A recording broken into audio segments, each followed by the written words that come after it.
Okay, part two of that video. And I just wanted to reiterate I am a white man. So imagine during the 90s, late 80s, my ass in an all black neighborhood, pretty much, 31st Street represent. And, like, it was just different, man. Like, you had to really earn your fucking stripes. Like, you couldn't be a goof. You couldn't be a fucking nerd. You couldn't be a punk bitch. You could none of that shit. You had to be upstanding, fight. My first fight, and I hope this reaches this man because I'd love to meet him as an adult. Just friendly, like, hey, what's up, man? Remember me? But like, his name was Boom Man Thomas, and that ain't no shit. That was his name. Boo Man Thomas. We got in a fight, and man, we wrestled our way into a ditch, and I don't remember accurately if it was me or him who had the shoe and who was slapping who, but I don't. I mean, we were like 4 or 5 years old, so like, it was my first fight, but it was with a young black man named Boo Man Thomas, and I'll never forget it. And like my whole life was like that. All those kids test, but it's like that in the white neighborhoods too. It just his name is Kevin. It ain't Ishmael or whatever. It's Kevin. It's fucking Daniel or fucking Brad or some shit. It's Bobby or anyway, fucking. So like it was different for me. Like I came from a fucked up situation in the first place, and then lived in the hood. Which, by the way, when motherfuckers say I live in a black neighborhood, what's stupid about that is, basically, here's what's up. Yes, we were one white family out of maybe, let's exaggerate, 15 on that part of the area from where I'm from, and I mean, we went to super church. We fucking all that shit. Like we were hood. We were ingrained in the fucking neighborhood. I'm the part of the Heights. You know what I mean? I grew up Heights, Midland Heights. But anyway, so what I'm saying is, 31st Street. Anyway, fuck it, man. But what I'm saying is, and today all you gotta be is like just related to Ray Ray or something. You know what I mean? Or it's just I don't get this generation. It's like there's no honor, there's no and like this woman, I won't say her name, but this individual that I had been seeing, I won't say we were in a relationship, I won't say she was my girlfriend, I had been seeing casually, as it turns out, even though I didn't get the fucking memo. But anyway, like, she's only 40, okay? And even her mindset is, I don't know if it's because she got married young or had kids young or what, but, she went to school, but she, like, has this mindset that's very young, very juvenile. And so do I, actually. I mean, honestly, I act like, yeah, I can't say anything bad and talk. I mean, honestly, young lady, if you hear this, that's what's up. I know I'm very immature as well. I mean, but I'm very grown in a lot of fucking ways too. I'm very experienced in a lot of fucking ways. I have witnessed, been a part of, and seen a lot of fucking shit. Some emotional, some not so emotional, some tragic, some deliberate, some, you know what I mean? Accidental, fucked up shit. It happens. But this individual, man, she's never had, like, up until her brother died. And I'm probably giving it away, but I ain't trying to. Up until her closest companion died. Soulmate. uh, she was, I mean, she was erratic. She was argumentative, but when that happened, like something changed immediately. And the closer I tried to get, like, this is just an example of this generation. Like, they don't want any kind of commitment. Like, if you have to sign your name on the dot, they want nothing to do with it unless it's a fucking loan or a damn Cash App application or something.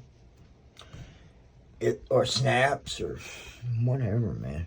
I do not get these people. I guess it's the same old story if you really want to get down to brass tacks, because I listened to my father tell me stories about my mother and him and their situation, and knowing my mother for the majority of my life, I have no, character doubts about what he's talking about, but some shady shit, man, all the way through. The whole fucking life, I come by it honestly. But I do honestly go through my life trying to be a decent human being. But this individual got me in a situation where I became aggressive and abusive. Not like smack her around like, you my bitch, but like verbally and mentally. Emotionally. I mean, oh man, you don't know how hard I just could not understand her psychobabble bullshit after a while. Her fucking commie ideas and weird shit, man, and just, fuck the USA and what the fuck? I couldn't believe who I was talking to, and though she was losing respect in me for whatever reasons, little things she was poking at and picking out, I was actually losing respect for her as a human being in general, because her entire persona was always like, she had an agenda. You know what I mean? Like, she was one of those. I mean, she probably wrote down everything you said or recorded you when you were talking and shit. But yet she was the first to yell victim if you came at her. Everybody hates me. It's just weird shit, man. What kind of human being is like that? Where everybody hates me, everybody ends up hating me. And she, rightfully so. I don't hate her, but I dislike her. I'm not her friend right now. I mean, I'm not her enemy either. I want no harm to come to her. Don't get me wrong. I'm not, nothing like that. But I can't be in the same room kind of shit. You know what I mean? Like, awkward. But we're gonna have to eventually get over that. I mean, somehow. Maybe we don't. I mean, maybe we can go the rest of our lives and forget everything that we've gone through and just, exist. And I'm fine with that. I'm not pushing for anything else. I'm just saying it'd be a goddamn shame. Two people who once would have fought a circle saw for each other, talk to each other every fucking 5 seconds, shit in front of each other, like on the second day they met,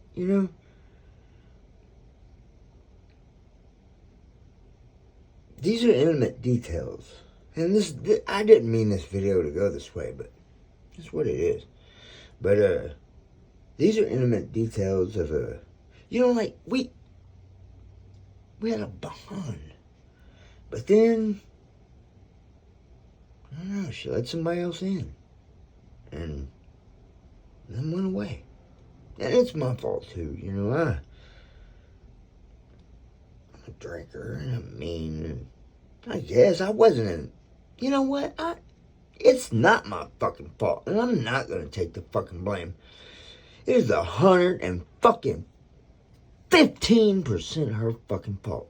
She sought other shit, and she had from the beginning. I just kept thinking the harder I worked, the more I did. Yeah, gentlemen, don't do that shit. Give what you get, bruh. And when you stop getting what you're given, you quit too, bruh. Stop that shit. You cut it out immediately. Show that motherfucker what's up, man. This is equal. This ain't no motherfucking me fucking. Yeah, fuck that shit. When you stop getting, and I should have known then. Should have known then.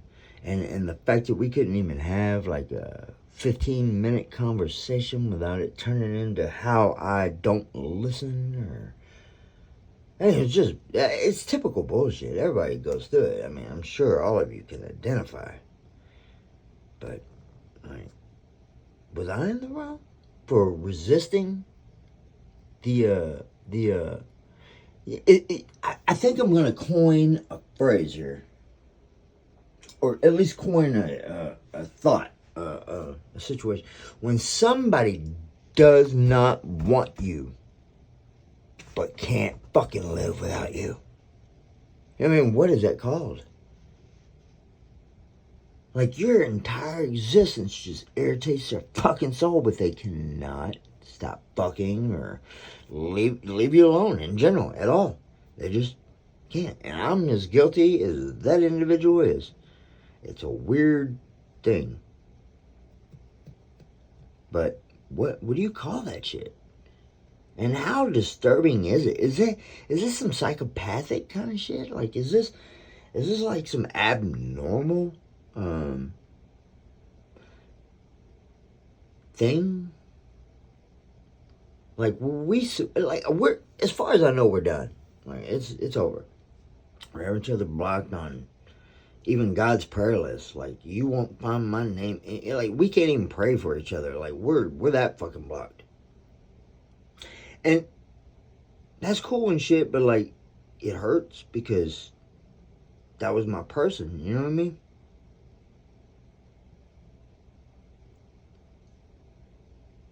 Anyway. Guns are out.